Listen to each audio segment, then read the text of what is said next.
And we continue at 2:05 in the afternoon on the John Phillips Show.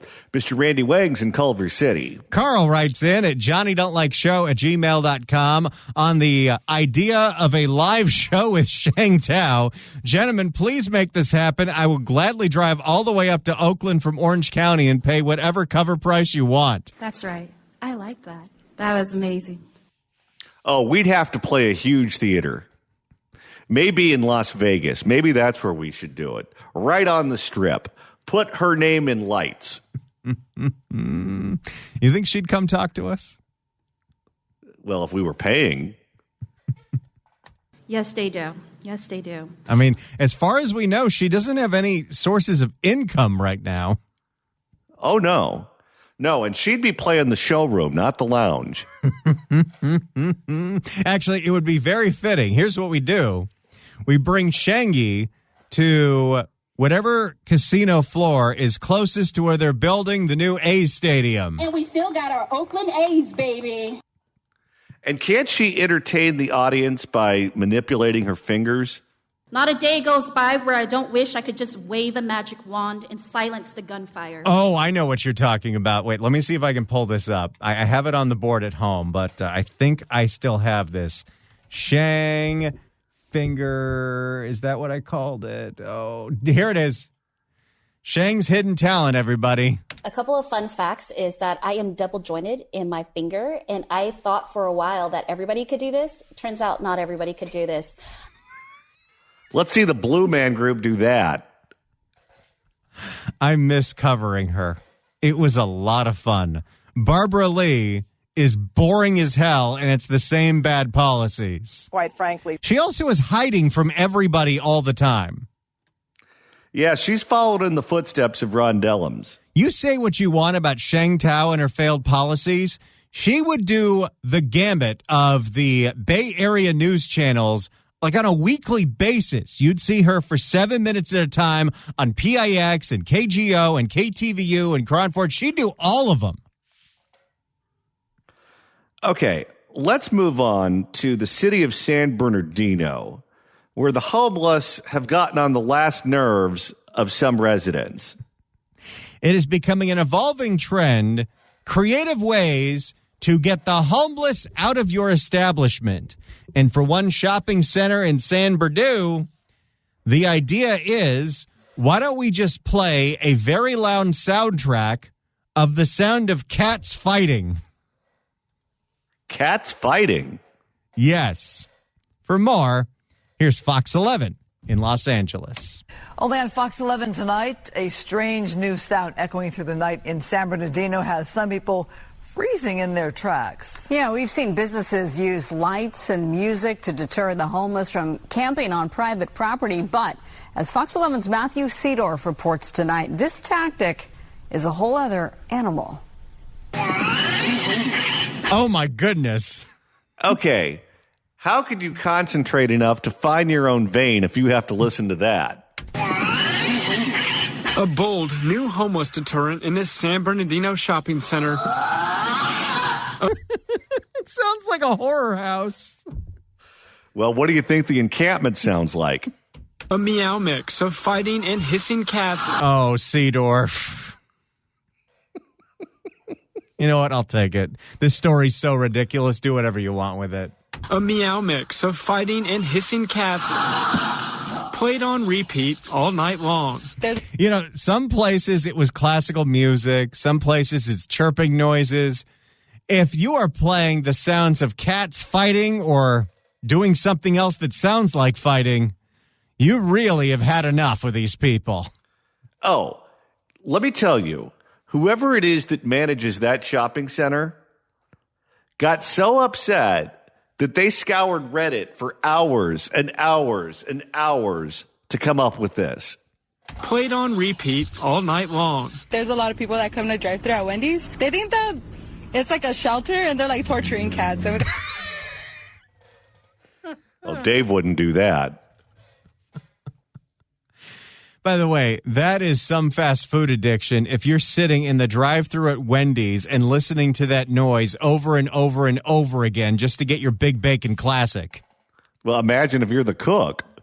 There's a lot of people that come to drive through at Wendy's. They think that it's like a shelter and they're like torturing cats. And we got to tell them like, no, it's like meant to scare the homeless. Let me get one small chili and give me a second small chili. I'm going to try to find those kitties. Yeah, there's a cat MMA fight going on next door. The Sterling Shopping Center has a known problem with campers posting signs urging people to not give the homeless money. Then at night, the homeless don't feed the bears or the bums. Then at night, the homeless wander in the... Straight out of a zombie movie. How could you keep a straight face if you're doing this report?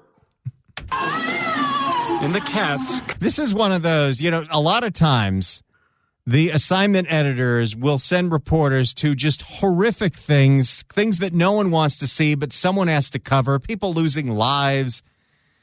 Someone was like, Seedorf needs a good day. We're sending him to San Bernardino to cover the cat noises. Not Michelle Pfeiffer. And the cats come out. It does help. And especially because we would have them all here with their shopping carts. So it doesn't let you sleep.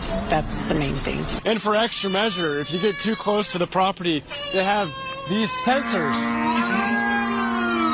The cat alarms get louder the closer you get to the businesses in the shopping center. Now that's AI being used for good. It has an alarm and tells you you're on private property and to move. It gets loud. The homeless at this point I've gotten used to. It's something I really shouldn't be used to though, but it's Okay, that one sounds more like a baby than a cat. Well, with all those cats fighting, how are the homeless supposed to be able to understand and pay attention to all the voices in their head? It's an unspoken epidemic. In nearby Los Angeles, businesses have also turned to sound warfare. That's the chirping noise. That's a guy in Santa Monica that invented this. And that also keeps them away. That sounds like the Blue Bayou at Disneyland. To sound warfare. Oh, yeah, there was the guy in downtown L.A. that was blasting Baby Shark over and over and over again to get people to get out of his bodega. And the local electeds called it torture. Well, what do you call it if your niece does it to you? Even using annoyingly catchy music to deter the homeless. But this San Bernardino shopping center is trying a new way to claw back. You get all the puns you want. This is an insane story, and it needs to be ridiculous. Claw back. Definitely a free pass. One hiss. Okay, who recorded all these noises? What's going on? Maybe a radio station in Peoria? One hiss at a time. What does it sound like? I mean, it's like dying cats. A lot of people say they're torturing cats and anything, but I tell them no, it's just to scare off people. So workers out here say that this goes on from closing time around 10 o'clock all the way until 6 a.m. And it is... God forbid if you're closing up late.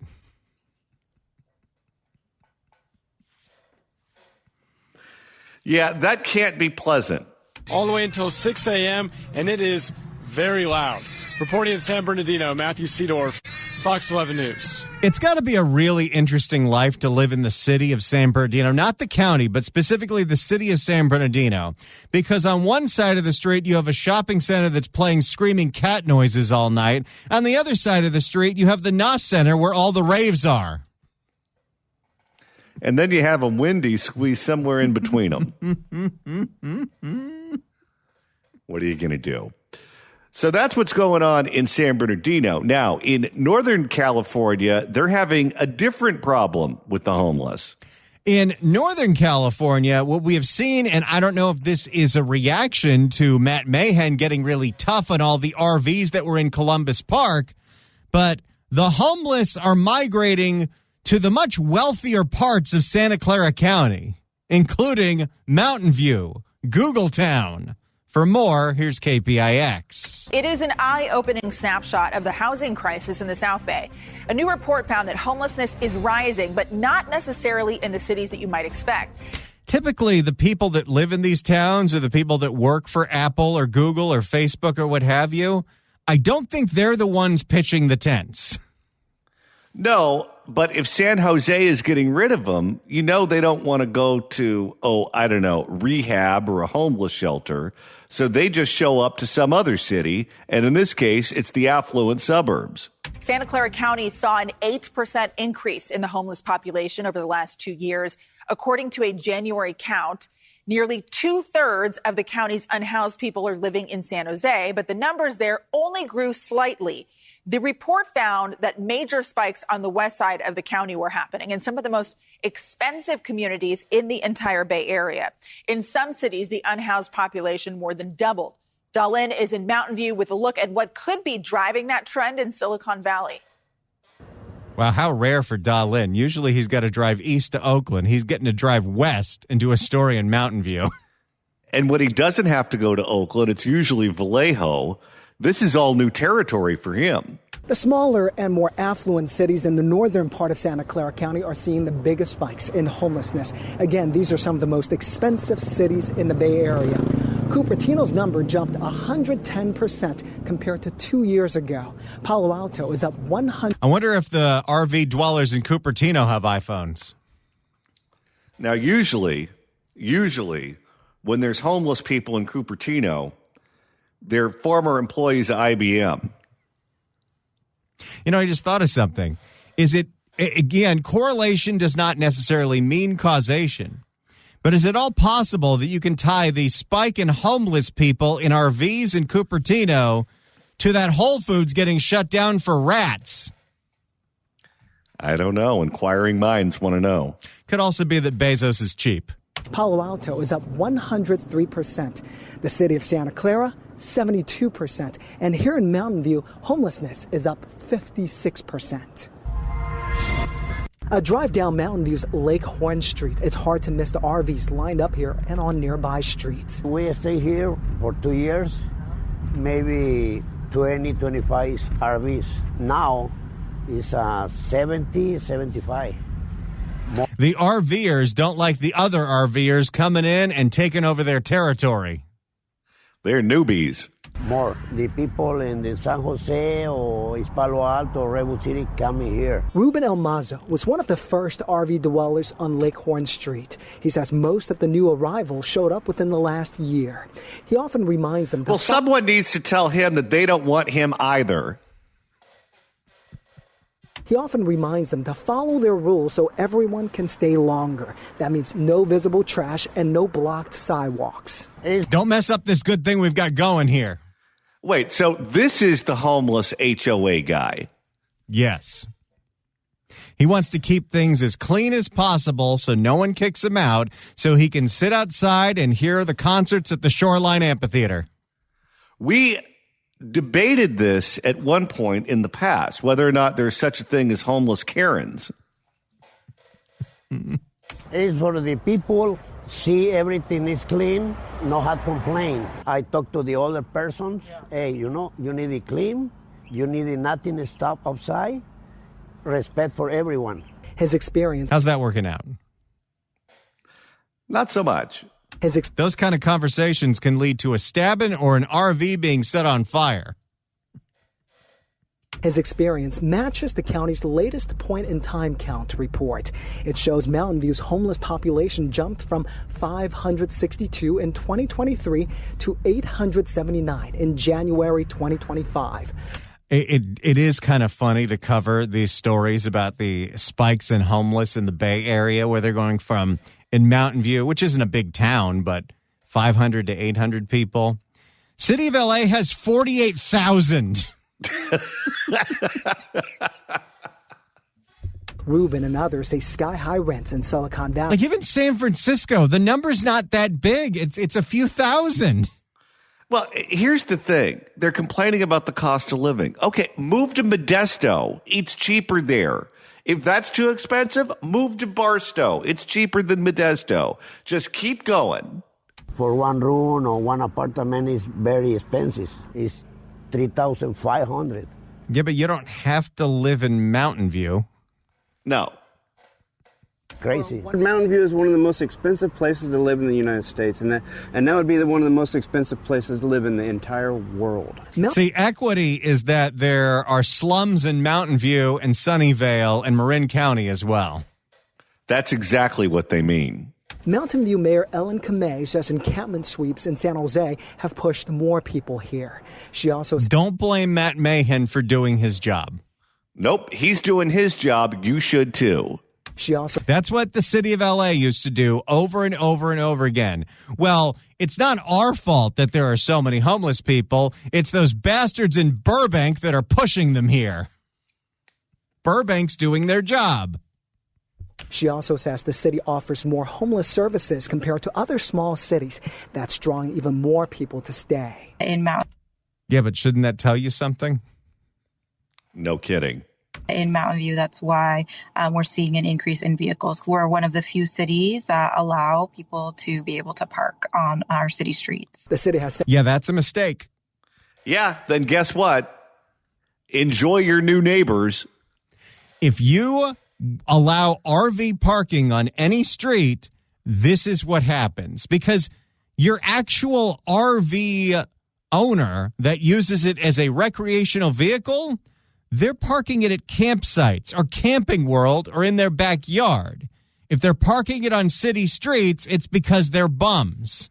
Yeah, that's Cousin Eddie visiting. The city has since added more safe parking lots for RVs. They're also working with the county and state to add more shelter beds and permanent low-income housing. So we have about 5 affordable housing projects in the pipeline, working to get the last bit of funding to become online, but they're already council approved.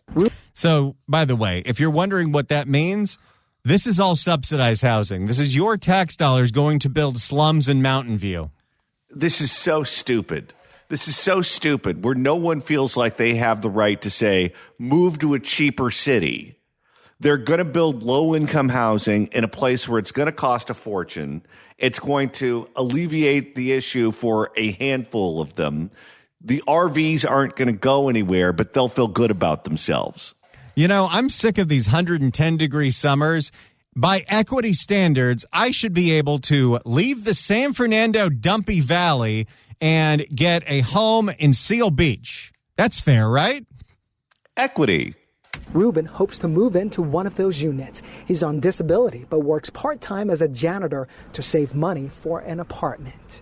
Put the money in the bank, 2 or 3 years, come back in one apartment or one house. The county report also found... Wait a minute. Being a janitor is a job that involves physical activity, correct? Usually, yes. Okay, you have to be able to lift a bucket and a mop and sweep up the floors and do a bunch of things that causes you to bend over and move around and lift heavy objects. Correct. How is he on disability? The county report also found many people who are newly homeless. Those surveyed most often blame losing a job. Others cited a divorce or breakup as the reason they ended up on the street. Some South Bay cities actually saw a large drop in their unhoused population. Morgan Hill and Los Gatos led the way with a decline of more than 2/3. In Milpitas, the number of unhoused dropped 44%. Sunnyvale and Gilroy also saw the numbers tick down slightly. And what you're seeing there is cities that want to enforce laws and have the back of the homeowners, as opposed to cities that are just kind of letting the problem fester and becoming the next big city. It's like what I said earlier about Oakland. Government matters. If you elect people who allow the destruction of your community, that's exactly what you'll get. If you elect people who enforce the rules, enforce quality of life rules in particular, guess what? All of these people creating all of these problems move on to someplace else. And that's their problem, not yours. 800-222-5222 is the telephone number, 1-800-222-5222.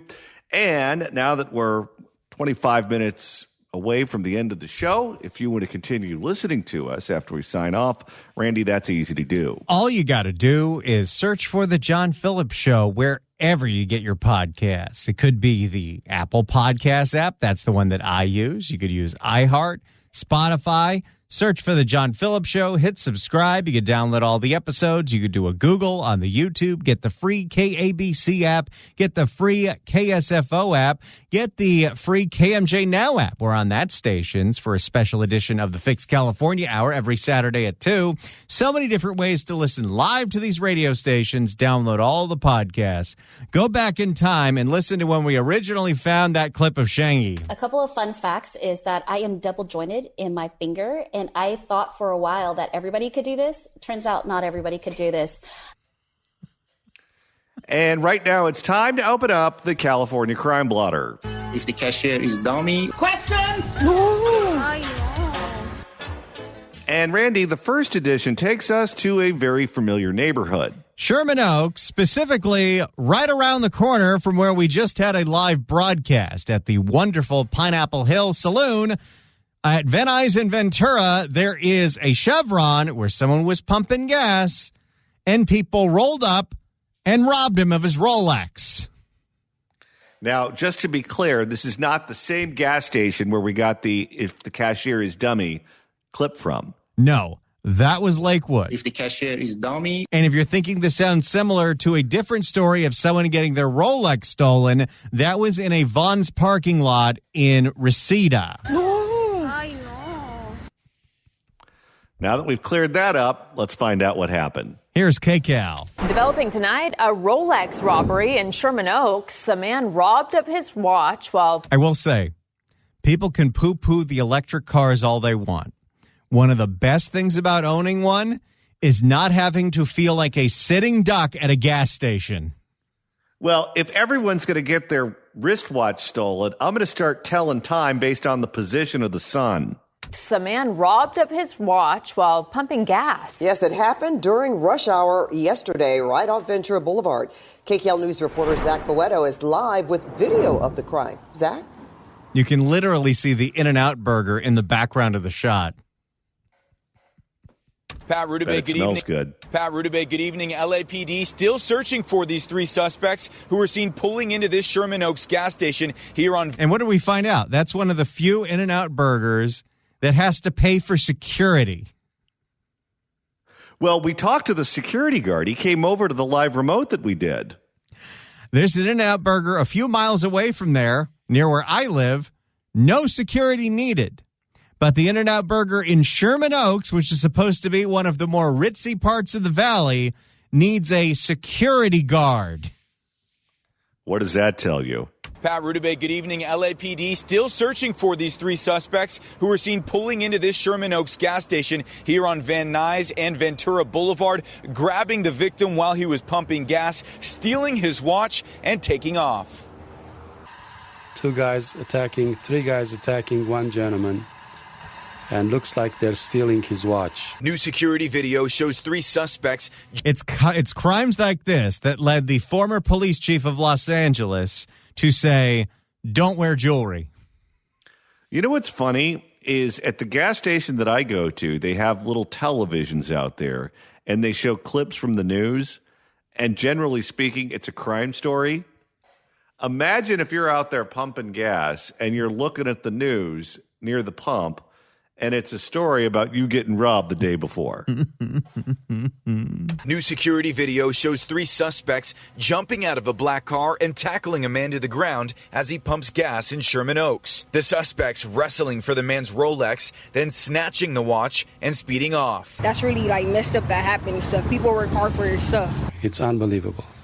It is unbelievable. It's scary. LAPD says this all happened just after 5 o'clock Thursday night near the intersection of Van Nuys and Ventura Boulevard. That is a busy-ass intersection. Do you know the traffic those criminals had to fight through to steal that watch? Well, that's right after quitting time. Right across the street from a watch repair shop where the owner of 34 years says he's beginning to see these types of watch robberies happen more often. They're not afraid. They're just in broad daylight. Some guys are either desperate or out of control. No, I'm not going with desperate. No, this is an organized crime ring, and they did it at a filling station at 5 o'clock in the evening. Some guys are either desperate or out of control. Just a few doors down, workers at a Sherman Oaks gelato shop say they've also been the target of thieves. What are you getting out of a gelato stand? I don't know. Maybe Ben or Jerry carries a lot of cash in their wallet. Recently stealing product and a tip jar. He literally just, opened the freezer, took a pint, and then said a couple words to me and walked out.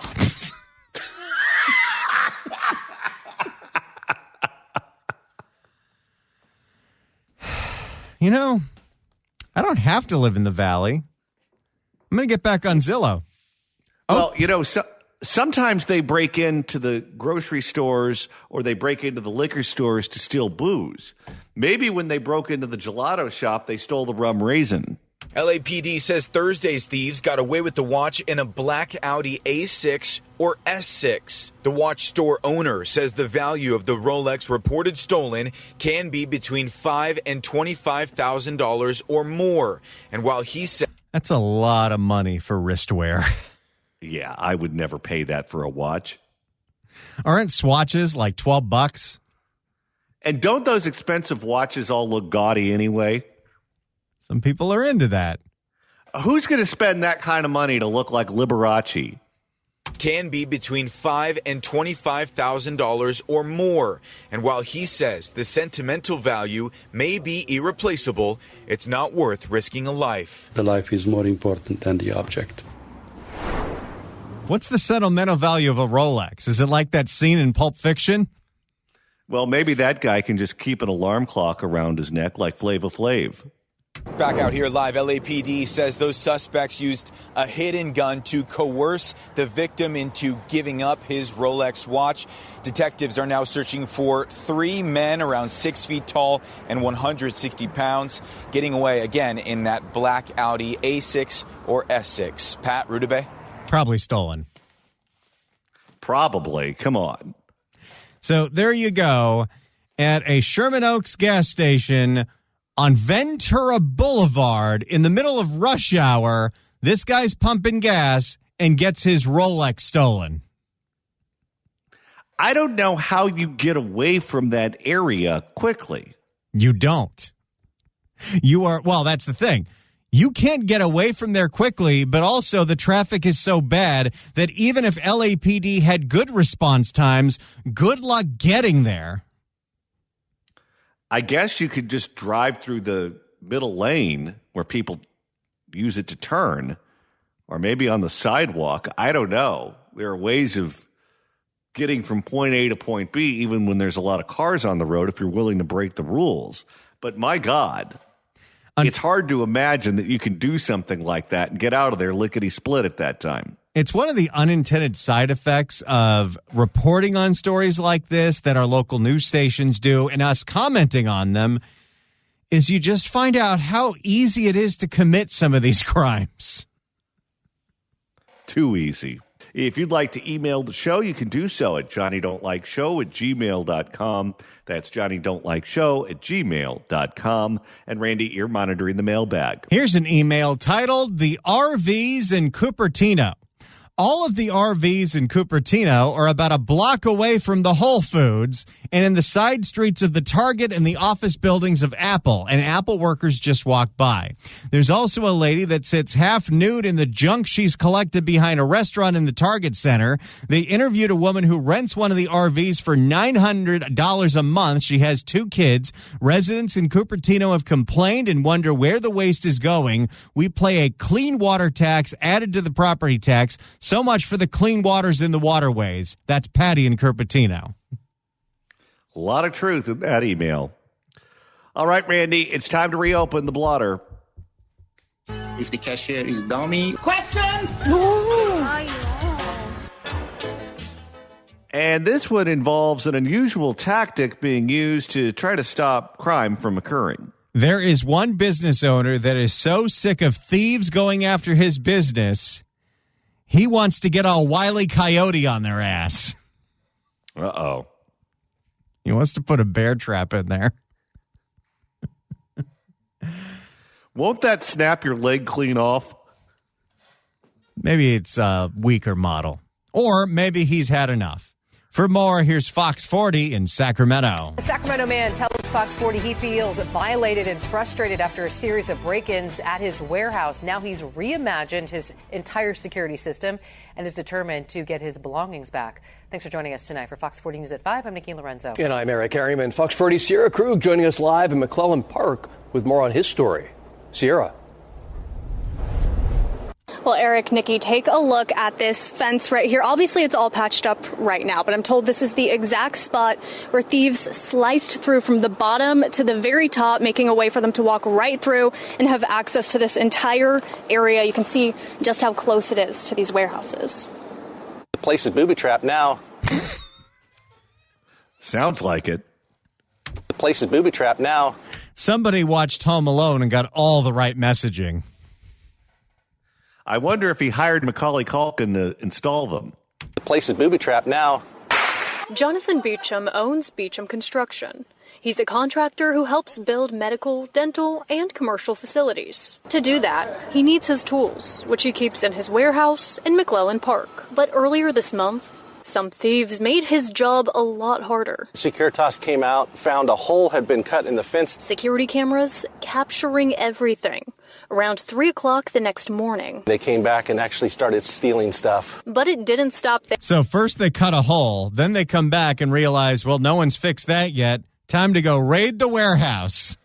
And they up the ante, up the ante, up the ante. Around 3 o'clock the next morning. They came back and actually started stealing stuff. But it didn't stop there.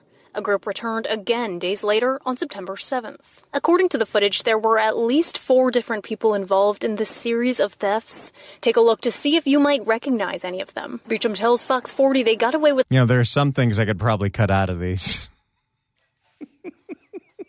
But that would take work.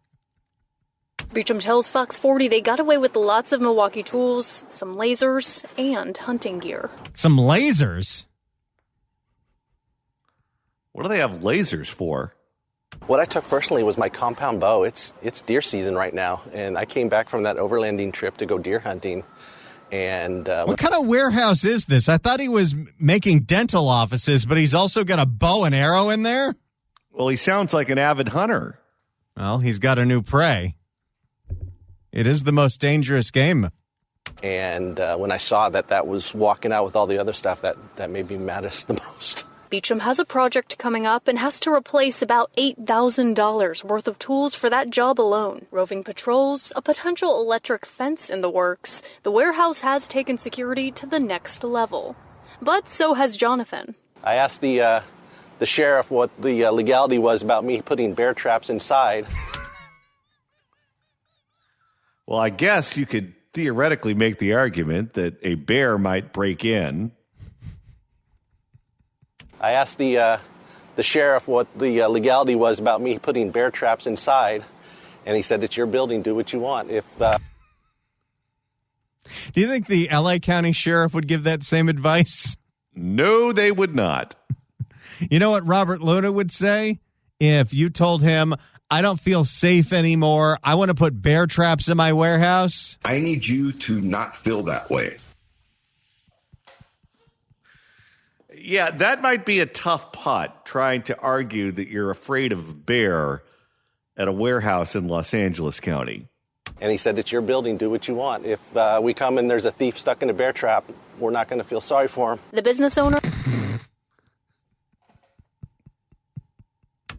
owner addressing the thieves directly. I'm still looking. Oh, he's in Sacramento. So that's Jim Cooper saying that.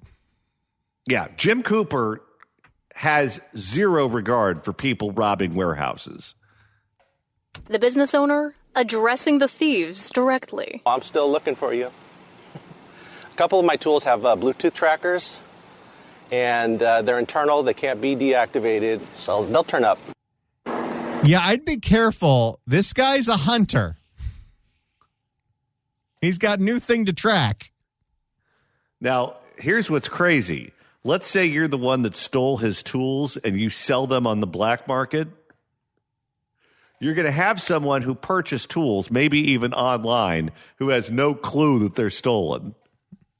In addition to those extra new security measures, keep in mind there are security cameras here that can see everything on the grounds. If you recognize any of those people in that footage we showed you earlier, specifically maybe those outfits or those clothes, you should contact the Sacramento County Sheriff's Office. For now, live in Sacramento, covering local news that matters, Sierra Krug, Fox 40 News.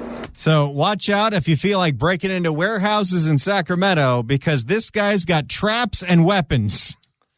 Yeah, I wouldn't want to piss this guy off.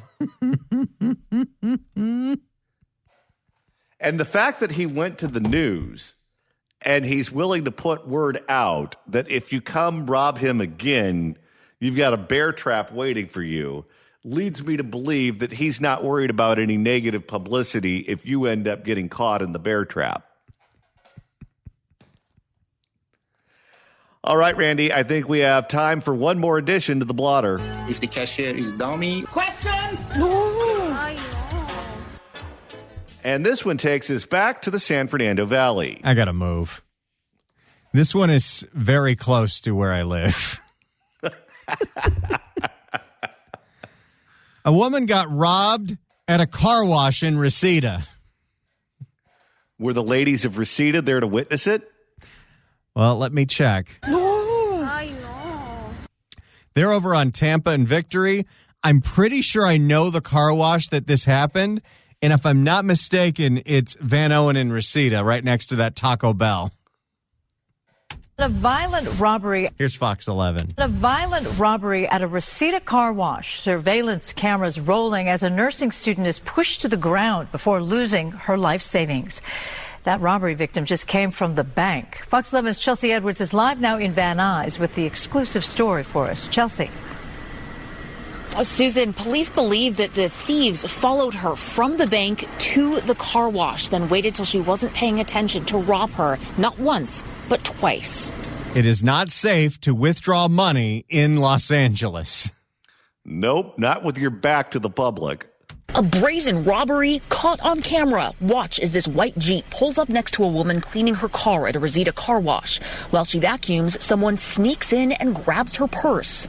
The victim, who goes by Anahita, didn't hear a thing. But then... You know, I feel awful for this woman, and what happened is unacceptable. But if you have a large amount of cash in your car, do you really need to go do the vacuuming? Okay, here's how I would do this story if I'm the reporter, and let's say I'm in, I don't know, Redding. Anahita took her car to the car wash to clean her vehicle, but the only thing she got cleaned was cleaned out. The victim, who goes by Anahita, didn't hear a thing. But then the robber comes back. The first attempt he did, he grabbed my purse, and then he did not find the money. And when I just finished vacuuming, I put the vacuum back to the station, he jumped into the car and then opened the glove compartment and then took my wallet with my all credit card and then the cash money that I got it from the bank.